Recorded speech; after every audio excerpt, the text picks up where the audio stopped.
everybody knows po, part of the goal ng National Office is to be able to capture some of our sermons po dito sa Crossway and magamit po siya sa ating po mga churches abroad, like for example, sa ating po church sa Dubai. And so that's why po si Kuya Orly is capturing po yung ating message po for this morning. And I was told by our national director na to also greet our members in Dubai.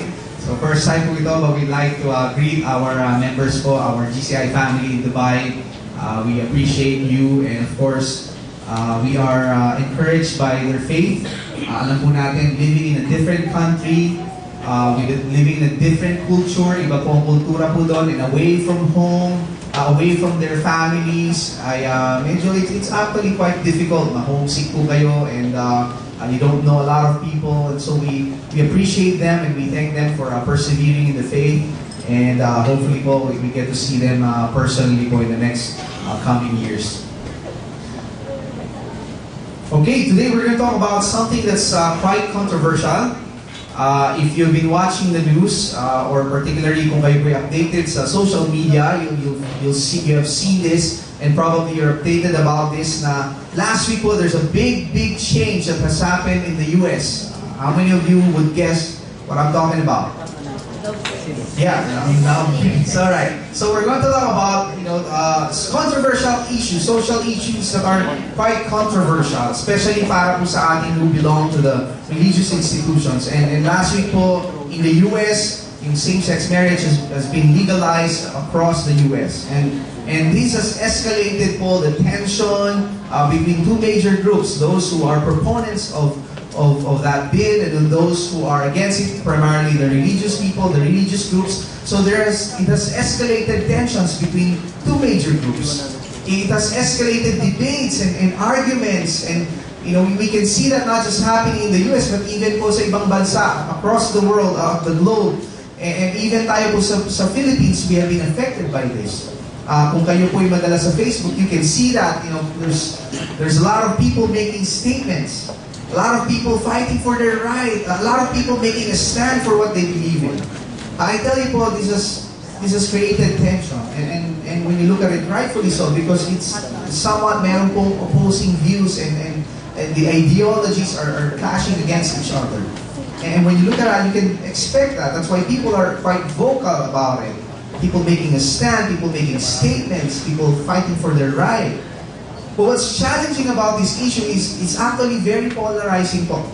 Very polarizing, meaning there's not much middle ground. Either you are on the left side or you're on the right side. Dalawa lang po, and there's not much middle ground, and people are actually wanting to see where you stand. And people don't want to hear some safe answers. People want to see where you stand on this issue. Are you on the left side or you're on the right side? And people want to challenge other people. If you're not with us, then you are against us.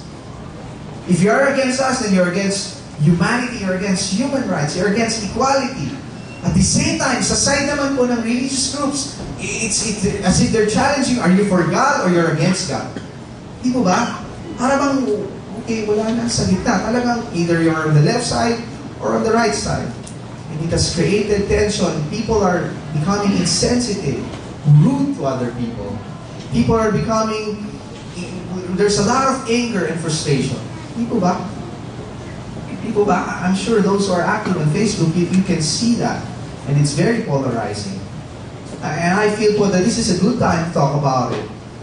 And how do we respond to this? How are we going to take all these things in? And how do we respond to the issue and to the people that are involved in this controversial issue that is happening right now? So I thought, ganda po mag-usapan. In fact, it's unfortunate, just this week, I saw sa Facebook po, I saw one Christian got bullied on Facebook because he was standing for what he was believing. He believes in. People, in fact, the people who were mocking him and putting him down were actually classmates. And he was standing for what he believes in, and people ridiculed him. Ang haba po talaga ng thread. It's all about making fun of this Christian who's making a statement about his beliefs. At the same time, sa side naman po ng mga religious groups, I've seen videos, I've seen people, I've seen statements that are just so rude and so insensitive. And they're just condemning. And talaga makita mo why the other groups will be frustrated. And you can see the tension, and people are just, their emotions are high. And frustrations are there, and people are angry.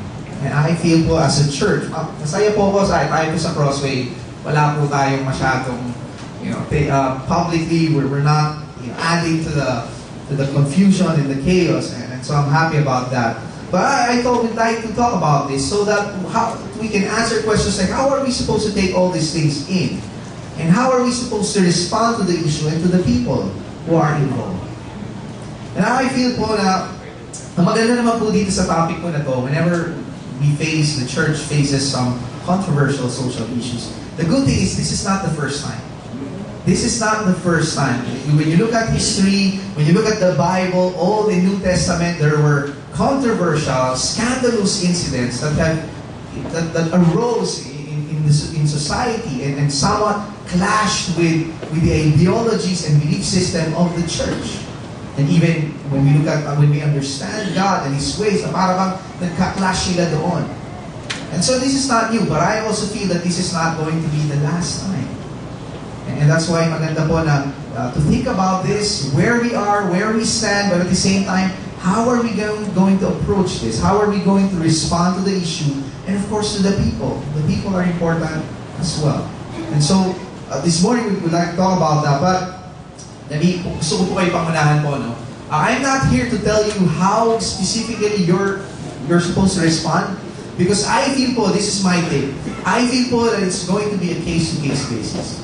There's not one-size-fits-all approach where you speak to one person and then you address the same thing to another person. I feel po it's going to be a case-to-case basis. That's why this is tricky po, because it's going to be a case-to-case basis. It depends on who you are talking to, sino kausap mo, what's the purpose of the inquiry or people are asking you, what's the agenda behind that. Where are you? Your setting? Are you in a one-on-one conversation? Are you in a smaller group setup? Or are you in a public setting? So it depends on, where the person is coming from, how ready are you to answer. So there's no one-size-fits-all kind of approach on this topic. But I would like to give you this morning, or I'd like to share this morning, are three premises, a few premises that we need to keep in mind, we need to consider before we take an approach in addressing the issue, in addressing the people. Premises that will hopefully shape and guide the way we respond, the way we react, the way we approach this issue and people that are involved. Because really there's no one-size-fits-all kind of answer and approach to this. Let me give you some premises that will help shape and guide the way we respond to the issue. Now, again yung mga ganito pong controversial issues, it's not new. You look at the Bible and there's plenty of those. It's not new. And we're going to look at one incident in the New Testament where this happened in the New Testament church. And we like to learn from that, and I would like to highlight some things, and hopefully we can pick them up and consider them as our premises. Things that we need to ask before we react. Things we need to ask ourselves before we speak. Things we need to think about before we do something in regard to this issue. And we're talking about an incident that happened in the New Testament church. In fact, it's a scandalous one. It's controversial, it's a scandal that happened in the New Testament church. And we would like to look at how the Apostle Paul handled this issue, what the Apostle Paul had to say. So we'll find the story in 1 Corinthians 5. Some of you are familiar with the story. Basically po, we'll find that in the letter of Paul to the church in Corinth, 1 Corinthians 5. Now, yung Corinth po, what's unique about Corinth is that it's a Greek territory, but of course during that time they're all under Roman Empire. So yung Roman rule, yung Roman law, they are observed. But it's a Greek territory. But what's unique about Corinth was it's a port city, meaning para po siyang Manila Bay.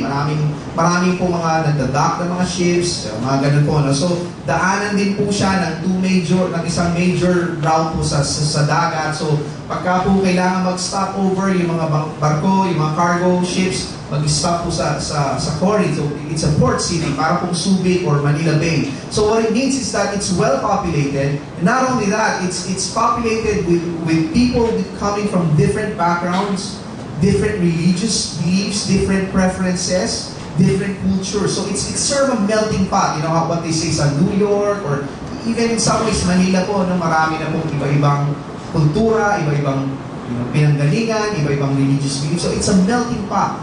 So imagine that, iba-iba po ang paniniwala. Yung iba naniniwala sa maraming gods, yung iba kung anong gods, iba-iba po yung kultura nila when it comes to how they behave and social issues. And much like what's happening right now. Di po ba? Iba-iba po ang perspective ng mga tao. We are in a postmodern era where people are entitled to their own belief. And that's where we are right now, much like what was happening in Corinth. And because of that became a factor where the church was compromised. The church was compromised. Apparently there was a controversy, it's a sexual controversy that happened within the church. Within the church. And we'll find the story in 1 Corinthians 5, starting from verse 1. It says, it is actually reported. Reported meaning alam ng lahat, that there is a sexual immorality among you. And then it says, and of a kind that is not tolerated even among the pagans. Imagine that. This is happening in the church and it has been reported, it's confirmed. And this was happening, yet unfortunately, what's happening was something that even the pagans would not tolerate. Yet it was happening in a Christian church. In a Christian church, in a community that believes in Jesus as their Savior. It is actually reported that there is a sexual immorality among you. I'm leaving out some of the details, basahin nga po because we have children here, so medyo R80 po ng konti. You can just read your Bible, so at least I encourage ko po kayo magbasa ng Bible. But then in verse 2 it says, again po, the pagans would tolerate this. And then verse 2, and you are arrogant. Meaning sila po, parang they were proud of it. They accepted it as okay lang yan. You are arrogant. Ought you not rather to mourn? Di ba dapat malungkot tayo dito? That this is happening, yet you consider this to be acceptable and tolerable? So there was a sexual immorality happening in the church, but the worst part is this, that the church accepted that as somewhat tolerable, and it's okay. They began to believe that it's okay now. That's the worst part of it. That's why Paul was saying, you are arrogant. You're thinking that it's okay. That's the worst part. No, everybody knew about it, yet none of them raised their hand and said, wait, teka lang. Sir, hindi ba parang malito? Aren't we supposed to do something about this? Yet none of them did anything. None of them did anything. None of them said anything except that it was reported. They tolerated it. They considered it somewhat acceptable. I mean, to commit a sin is already bad, but to think that it's acceptable, that's something else. And most scholars believe that probably because they had a distorted view of grace, of the gospel, that grace means that we are free to do everything we want. But the Bible says everything is permissible, but not everything is profitable. And as Christians, we subscribe to how God wants us to live our lives. Yet in this church, they considered it something that's so controversial, and they consider that acceptable and tolerable. And that's why Paul had to address this very seriously. It was so extreme that Paul had to address the situation administratively, para ma-arrest na yung situation, para po medyo damage control na. What Paul had to do was, okay, yung involved na mga tao na yan, please do not associate yourselves with them. so that ma-arrest na po yung issue, so that hindi na po all the more na ma-corrupt yung church or ma-misled yung church. Again po, don't forget po that there is a restorative purpose in the mind of Paul. But so for the moment, para po ma-address na, para po ma-damage control, okay, do not associate yourself with those people involved. Because the church has been corrupted. The church was misled. But imagine that. Imagine that this was happening within the Christian church, the Christian community, which leads me po to my first, something that I'd like to highlight po first, something that we can consider as our premise is that tayo po mismo, we sometimes fail to follow the values that we are trying to uphold. First premise, before we respond, before we speak, before we take an approach regarding this controversial issues that are ongoing sa ating po society, let's not forget, first premise po is that we sometimes fail to follow the values that we are trying to uphold. Tayo po mismo, yung mga nakasulat po sa Bible, sometimes we fail to follow them. It is important that we recognize that while we look at yung mga ideologies po ng ibang tao, na we look at their value system and say, I think that's not right. What they're doing, I think that's not biblical. I think that's not God. I don't think it's God's way. And maybe you're right. But don't also forget, do not neglect na tayo rin po mismo, we have been doing certain things and we can say, I think that's not right also. Oh, that thing I did last week, that's also not right. We should not neglect the idea that while we look at other people's value system and behavior and say that's not right, that's not godly, that's not biblical. Let's not forget na tayo rin po mismo, we have done certain things that are unbiblical, that are ungodly, that's not right. According to the value system we are trying to uphold. Pero di ba kasalanan yung ginagawa nila? Di ba kasalanan naman yan? Again, you may be right.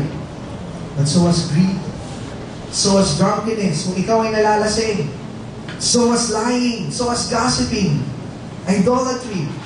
Idolatry, our biggest idol is ourselves. When we are selfish, when we put our own needs before other people's interests, that's also sin.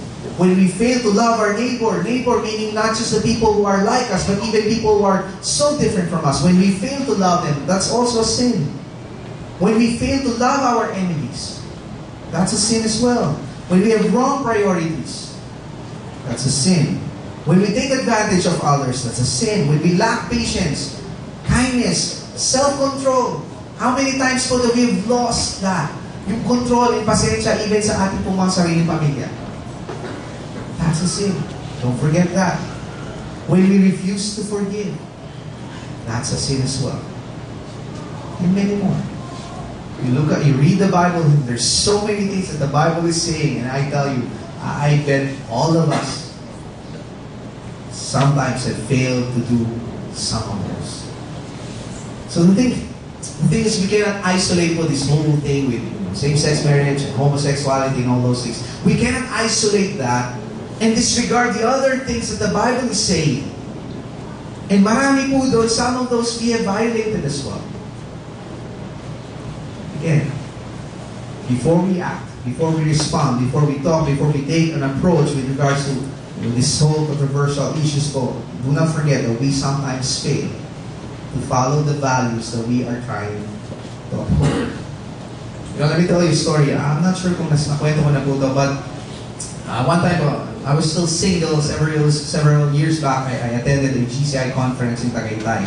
Single pa po ako noon, so I was assigned po sa isang dormitory where there were probably about 15 to 20 beds, and I was assigned to a room with probably around that number of people, maybe 10 to 15 people po. And the schedule was about probably 3-4 days, or probably 3 days. And the schedule was, bulong po siya from morning to evening. Ang mga breaks usually po ay mealtime, lalo na po sa lunch, like 12 to 1. But what's interesting po is after po ng lunch, meron po parang mga 30 minutes to 1 hour yung break. So alam niyo po, after lunch, what do you do? Siesta po yun, no? So some people went to the room. I did too. I tried to take a nap. So natulog, nag-try po ako pumunta sa room. Umiga po ako dun sa bed na naka-assign sa akin. And I was trying to sleep. Hindi po ako makatulog. And then somebody came into the room. He was assigned po sa katabing bed on my right. So pumunta po siya sa bed niya. And we were chatting, we were talking. And then finally po, he lied down and then he slept. A few moments po na nakatulog po siya, he was snoring. Ang lakas po talaga. You could hear that sa buong room. Talaga pong, ang lakas. So I was like, okay, so paano tayo makakatulog nito? So I was trying to focus on my sleep, pero maingay na. And then another person came in. Tapos naririnig na itong nag-snore. Sabi po nung pumasok, sabi niya, tignan mo si humihilig. Tapos tumawa po siya. Tapos ako naman, oo nga, ito, humihilig. Ganyan. So, okay, so, ganun talaga eh. So I tried to sleep again. Finally, ito pong dumating na to. Who was making fun of that person because he was snoring. He also went to his bed. And then a few moments po, he was already sleeping. And then he was also snoring.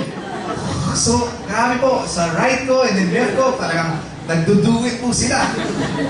Grabe, talagang, okay, so, but here's the funny part. This person on my right woke up. He stood up and then he saw the other person. Sabi niya, tingnan mo si humihilig. And I was watching this whole thing po for about an hour. Hindi po ako makatawa because I respect them and I honor them. Sabi ko, hindi nyo lang alam. Here's my point po. Here's the point of the story.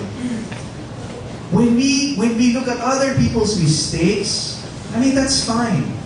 But when we look at other people's mistakes and we fail to see our own mistakes, there's a word for that. With a capital H. The word is hypocrisy. Again, I'm not saying po yung mga natutulog po na yan, they were hypocrites. When I say that, let me elevate po yung point ng illustration po. When we look at other people's mistakes and we fail to see that we also fail, that we also make mistakes, there's a word for that, and the word is hypocrisy.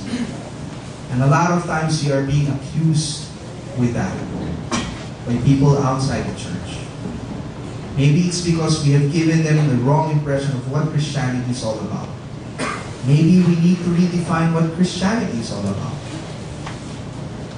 Because that's what they are throwing at us. That we are hypocrites. That's why for us, before we take action, before we respond, before we speak up, our first premise, something we need to ask ourselves or remind ourselves. We sometimes fail to follow the values that we are trying to uphold. Yung value system na pinaglalaban natin, we're saying to the world that this is the right way to live. Kaya tayo po mismo, we sometimes fail to live that way. So very important po that we recognize their mistakes, sure, but also recognize our own mistakes. When we do that, we realize that we are as much sinners as they are, and they are as much under grace as we are. We are as much sinners as they are, and they are as much under grace as we are. We cannot isolate this issue as if Jesus did not die for those sins. Jesus died for my sins when I lied, when I mistreat my family, or even I failed to love my spouse or my child, or any of you here in this church. Jesus died for those sins. But so as for those sins, Jesus died for them as well. Hindi po naiwan yun ni Jesus when He carried the cross. He died for all of our sins. We are as much sinners as they are, and they are as much under grace as we are. So, Aron, are you saying that because they make mistakes and we make mistakes too, we just become blinded with what's right and what's wrong? So parang hindi na natin alam kung ano tama at mali, no? That we lose our moral compass. Well, pareho lang naman eh. Parang algebra, yung negative, times mo sa negative, nagiging positive. Of course not. In fact, what I'm saying is the other way around. It's having a clear view of what sin is. That when we look at other people and we see, oh, that's a sin. But we also see our own sins and recognize that we also make mistakes. That's a clearer view. That's having a better view, clearer view of what's right and what's wrong, because it's not just limited to other people's mistakes. But we also get to see our own wrongdoings. I mean, sin is a sin, and we need to recognize that sin is a sin. The Apostle Paul recognized that. In fact, that was part of the problem, because the church did not recognize that as a sin. They considered it to be acceptable. That's why Paul had to address that seriously. And this is what he did in verse 9. Again po, no, this is not something po that we do every week. Na-late ka. Huwag ka na dito. Na-late ka ng 1 minute. Do not associate with this person. Of course. Dalawa yung kinuha mong pagkain, naubusan tayo. Do not associate with this person. No, this is an extreme situation. And ang ginagawa po ni Apostle Paul po dito ay he was trying to do a damage control so that ma-preserve po yung church, so that hindi na po lalo makorrupt yung church. And he was trying to make a statement, come on guys, we need to realize this is wrong and we need to address this. That's why medyo extreme po ito. And in verse 9, this is what he did. Sabi niya, I wrote to you in my letter not to associate with sexually immoral people. Those who are involved, he was specific po. He was specific, those people involved. But then he put a disclaimer. He put a disclaimer that clarifies something for us. Sabi niya in verse 10, when I say that, not at all meaning all the people of this world who are immoral. I'm not saying do not associate yourselves with the people of the world. Why? Because if you want to do that, you have to buy your own planet. That's impossible. In that case, you would have to leave this world. That's impossible. Now, why did Paul say that? Do not associate with these people involved. Do not be influenced by them. But I do not mean every immoral person in the world. Well, first off, when Paul gives us a practical answer, it's impossible. Either you buy your own planet or mauna ka na sa langit. You'll be surprised na nasa langit, some of them are probably your worst enemies. So that's the first answer po. But in verse 12, he gives us a deeper, more complex answer. Why he said that, and you disassociate yourself with these two people. Again, to address the issue specifically, but not the entire world. And this is his answer. Verse 12. What business is it of mine to judge those outside the church? What business is it of mine to judge those outside the church? Are you not to judge those inside? Ano ang kinalaman ko? Ano ang karapatan ko to judge those, to address those people who are outside the church? Di ba we are supposed to be accountable for the people within the church? Ano ang karapatan ko to address those people outside the church? Paul is saying, look, they're not Christians. Here's something we can learn from this and apply in our current situation. Paul is saying they're not Christians. They don't believe in the God that we believe in. They don't recognize our teachings. They don't recognize our Bible. Kahit ano sabi, hindi, itong salita ng Diyos eh. No, sasabihin na, hindi, sulat lang ng tao eh. They don't believe in the God that we believe in. They don't recognize our teachings. They don't subscribe to the value system that we live by. So therefore, Paul is saying, therefore, I'm not going to make them accountable for the things that they do not believe in and subscribe to in the first place. Because they're outside the church and they do not subscribe to the faith system that I have, to the belief system that I have, or even behavioral system that I believe in, that I live by. Therefore, I'm not going to make them accountable for the things that they do not believe in and subscribe to in the first place. But I do hold accountable, however, to those who subscribe to our beliefs and value system. So here's the second premise for us.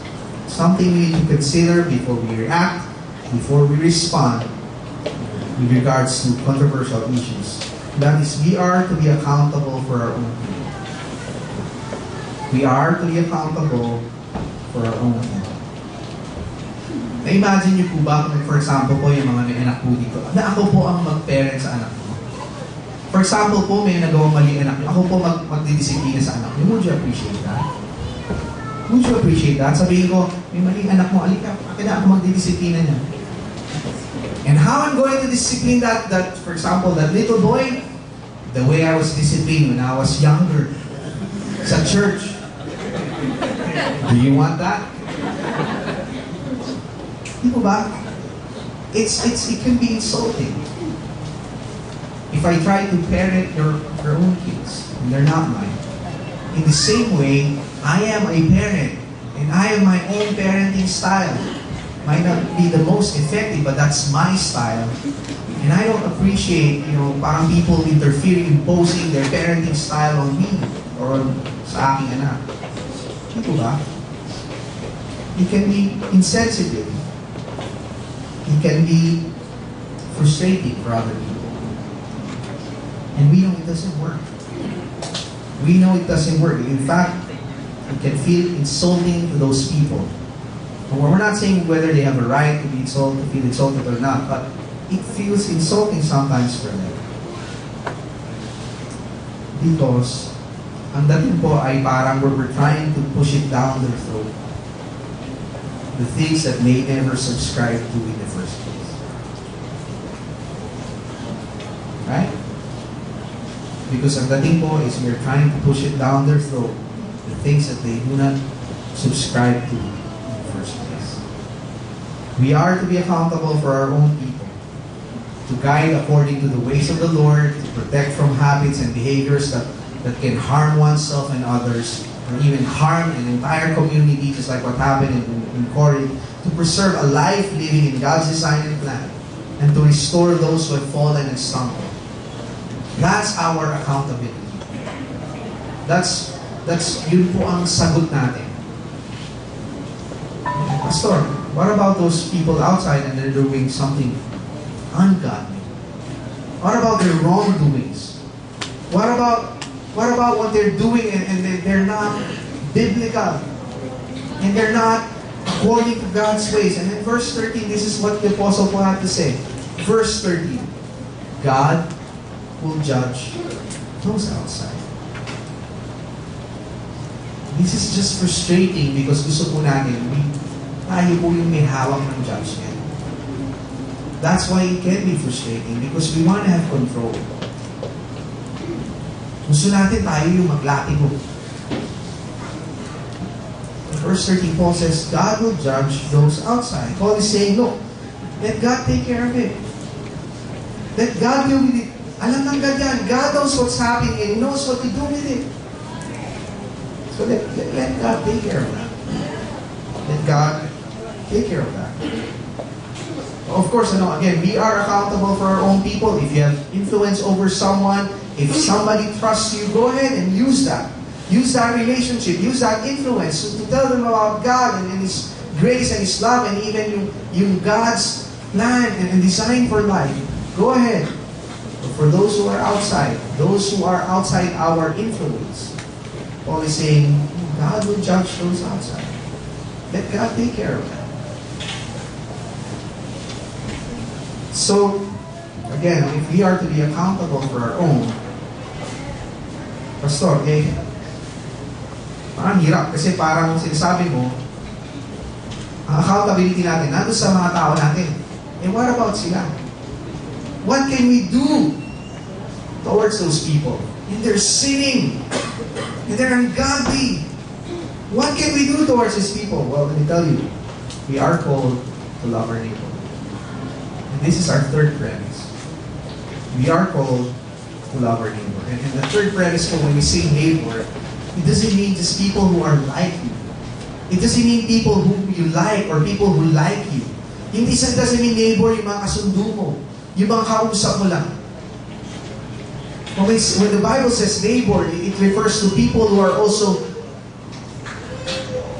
different from you. People who have different points of view. People who come from different cultural, religious backgrounds. And we are called to love them. That's what we are called to do. Third premise, that we are called to love our neighbor. Before we respond, before we speak up, before we take an approach toward this whole issue, controversial issue, social issues, we remind ourselves we are called to love our neighbor. Not just people who are like us, but even the people who are so different from us. Even those people who are hard to love. Even those people who hate us. We are called to love our neighbor. Now, of course, when it comes to the law of land, tayo rin po ay we are citizens of the world. Sa Philippines, or even as humanity po, no? So when it comes to concerns and issues, may mga concerns tayo, may mga issues tayo, we want to raise that to our government, to the law of the land. Sure, we can take advantage of every legal means available for us. But they are not to be done in a way that contradicts with our call or against our call to love our neighbors.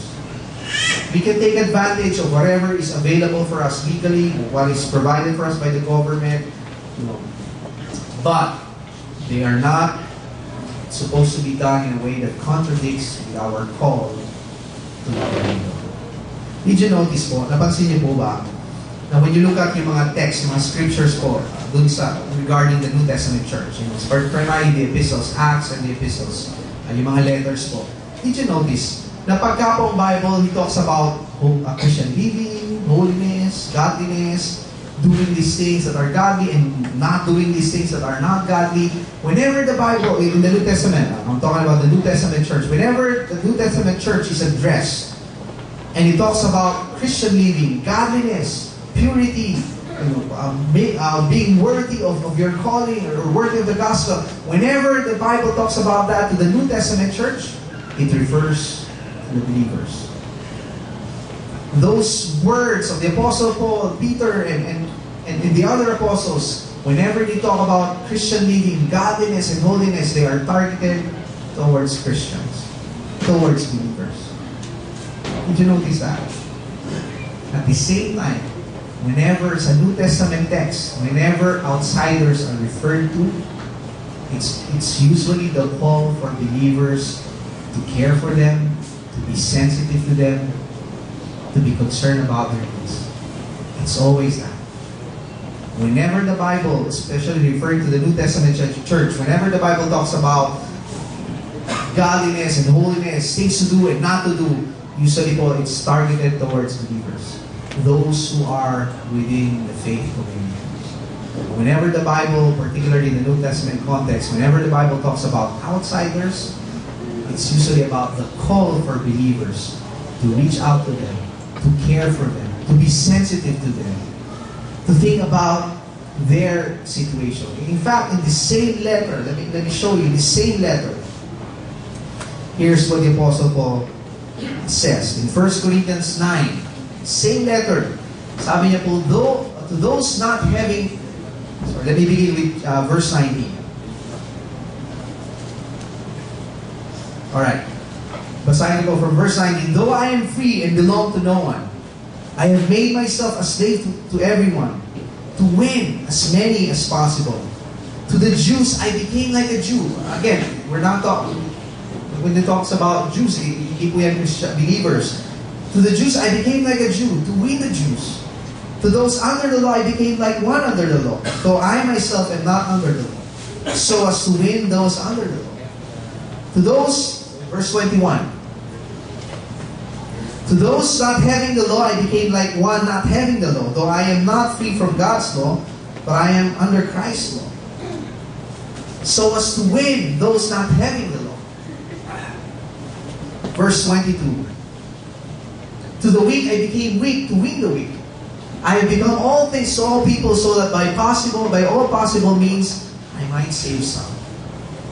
And I believe that's also part of the reason why the Apostle Paul, he said that he addressed the issues at church of controversy. Do not associate with those people who are involved in this controversy. But I'm not saying that you disassociate yourselves from the people of the world. Because remember, we have the calling to reach out to those who are outside. And Paul adjusted anytime he could, and everything he could to adjust for those people outside, so that he could win them, so that he could gain them. That's 1 Corinthians 9. 1 Corinthians 10:27. If an unbeliever, if an unbeliever invites you to a meal, and you want to go eat whatever is put before you without raising questions of conscience. Again, it's adjusting to those who are outside. Next, 1 Corinthians 10:32. Do not cause anyone to stumble, whether Jews or Greeks, or the church of God, even as I try to please everyone in every way. For I am not seeking my own good, but the good of many, so that they may be saved. Our primary agenda when it comes to those people outside is to win them, to love them, to reach out to them. And I believe this is part of the reason why Paul did not say that you disassociate yourselves with those people outside. Because we have a calling to reach out to them. So as we process certain issues, and before we react, before we respond, before we speak up, especially to those who have views that are somewhat clash with our own belief system, do not forget that our primary call towards them is to love and to care for them. We are called to love our neighbors. This is what I like po sa SEP, and I'm saying this po so that you can also be proud of this. Sa SEP po, we have established that over the years that it's going to be an environment where our campers, our teenagers are accepted, regardless of wherever they come from, their background, their social status, their struggles. In fact, we're talking about homosexuality. We're talking about that. We have had campers who struggle with that issue. Not just once, several of them over the years. Not just male, but even female. But I tell you po, none of them said, I don't like to be at SEP because doon I get ridiculed, they bully me there, and they rejected me. No one ever said that. Because there's that spirit of welcoming and accepting people, regardless of where they are, regardless of their background, their status, regardless of what they are struggling with. Because we are called to love our neighbor. Especially po sa panahon po ngayon. I like that. May mga nagpo-post po na God loves the sinner but God hates him. You know that. God hates him but God loves the sinner. And that's nice and that's true. But I think at this time po the best way to do that, the best way to handle that is to do that. Sure post that, sure use that, sure sulat mo siya sa notebook. But it's better that we do that than we just say that. I think people would like to feel that statement that God loves sinners more than they just hear it. Again, before we react, before we respond to controversial social issues, the third premise what we need to consider, we need to think about is we are called to love our neighbor. Yung gagawin ko ba, yung sasabihin ko ba, would it be a statement of love? Would it be a statement that I care for them? That's something to think about. In conclusion po, again, this is not the first controversial issue that the church faced. And I don't think it will be the last. And therefore, maganda po na we are ready to respond in a way that we can use these three premises that hopefully will guide us and shape the way to talk to people, especially those coming from different views, different value system, different religious beliefs. We consider these things. Hopefully po, as we respond in a way that honors God, in a way that wins. Rather than we go on the offense and attack the other camps, that will only result to more tension and more debates and more arguments, and it will lead to broken and strained relationships where it's harder to reach out to them. Rather than we do that, I tell you, we take responsibility. Especially over the things that we can control, over the things that we believe in and go to. Rather than yung problemahin natin sila, anong dapat nilang gawin, anong kailangan nilang gawin, anong kailangan nilang i-repent. Let's focus and be accountable for what we believe in, for what we can control, and what we are called to do. Let me summarize po everything that I've said, that we have talked about in one short phrase po. When the moral fiber of society crumbles, all the more we make ourselves accountable for our failures, for our people, for our call to love our neighbor. Rather than you be preoccupied with the mistakes of other people and the problems of the world as if para bang we have influence over them, rather than we worry so much and we preoccupy ourselves with their issues. When the moral fiber of society crumbles, all the more we take it upon ourselves to be accountable for our failures, for our people, and for our call to love our neighbor. When we do that, I feel po that we can make a difference. We can make a difference rather than making just a statement. I like one pastor said, sabi niya, it's easy to make a statement, but it's harder to make a difference. It's easy to make a statement, but it's harder to make a difference. And to make a difference, when the moral fiber of the society crumbles, all the more we take it upon ourselves. We make ourselves accountable for our failures, for our people, and for our call. Here's what we like to happen for them. For example, you know, somebody is struggling with homosexuality. Imagine if we are able to do this more. Imagine if we consider those three premises as we deal with it. Imagine, say, for example, a homosexual or somebody who's struggling with that. And he would say to himself, you know, I'm not sure about the religious beliefs of this person. I don't believe in this God and Bible and Jesus thing. But you know, he's the only person that respects me. In this community, in this group of people that I am with, I get ridiculed a lot. I am put down. People make fun of me a lot of times. But this is the only person that treats me with respect. I'm not sure about his beliefs. I'm not sure about, I think baliw siya, naniniwala siya sa Bible. But he's the only person that treats me with respect. How is that for difference? How is that for difference? Imagine you're in your workplace and your boss who's probably he's not attending church, he's not into religious thing, and he thinks to himself, you know, I'm not ready about it. I'm not sure about this Bible. I'm not ready to delve into this religious thing, Jesus thing. But when I look at this person, this employee, he works with excellence. He gives his all and he goes the extra mile. He's our best employee. And he treats people with respect and decency. I'm not sure if I would believe in these beliefs. But I see this person and I like the way he does his job. Imagine that for a difference. Imagine somebody outside who's probably against religious institutions and probably thinking, you know, I've been to churches and I know what they're going to say. They're going to condemn me.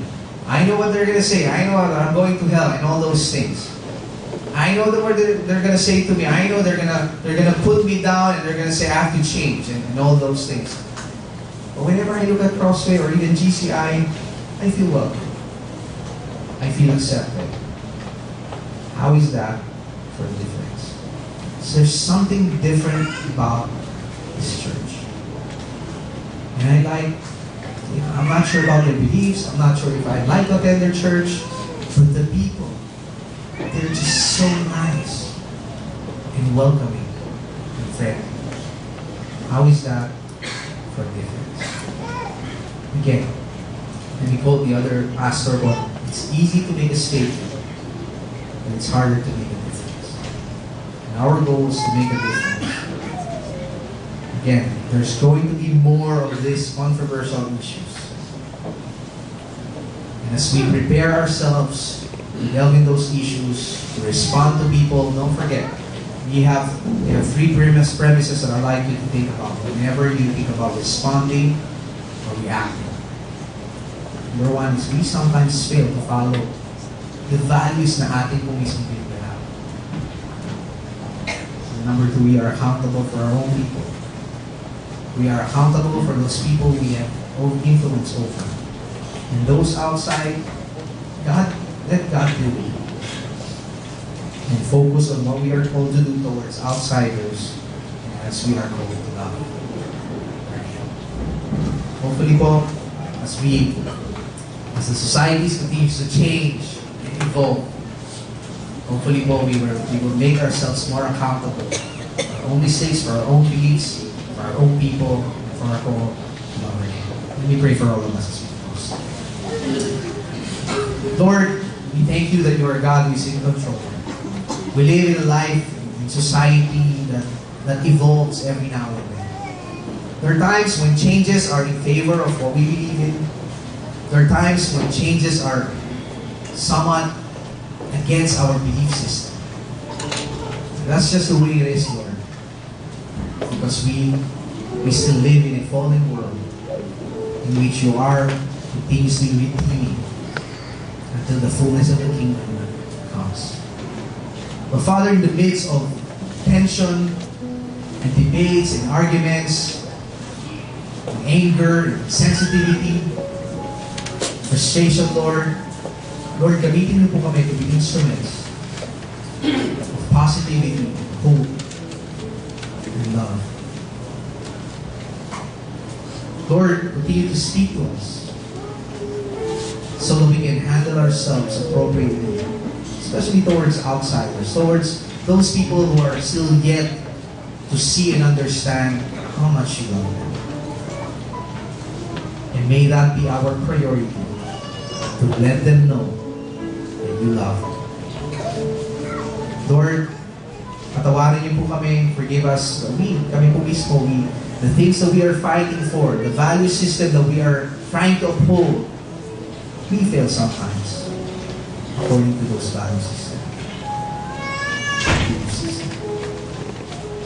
Thank you for your grace. The rest of humanity, we are all under grace. That the sins we have committed in the past, and the sins that we are committing today, and the sins that we will commit tomorrow, you knew about them. You thought about them. And you carried the cross. You went to Calvary. And on that cross, you nailed the sins of the world. Including mine. Including ours. Including the sins of those people outside. That's why, all the more, we need to pursue them and reach out to them so that they will also know what you have done to show them how much you love them. And as we respond to them, Lord, you can use us as instruments so that we can win people rather than threaten them and intimidate them or push them away. Rather, we approach even controversial social issues in a way that honors you, in a way that wins people. Lord, remind us that we are all under grace, so we have fallen short of your glory according to the values that we are trying to attain. Yet at the same time, Father, we belong to a community, and we are also called to be accountable for each other, to uplift one another, to spur one another to goodness, to be instruments to one another, Lord, in our spiritual growth, so that we can be more and more like your Son, Jesus. And Father, as we look at the world, as we look at the people outside, may we focus on our primary call, and that is to love them, so that we may win some, just like what the Apostle Paul had done. Father, thank you that despite the chaos and the confusion and the tension, Lord, we know that our life is in your hands. Not just our lives, Lord, who are in this church, who are believers, but even those people outside and they're struggling with their own sins. We know that you care for them. And we know that you hold their life in your gracious hands. And in that we can trust you. We can submit their lives to you. Father, continue to shower us with your grace so that we can also shower people with your grace that flows through us. This is our prayer. In Jesus' name, amen. Amen.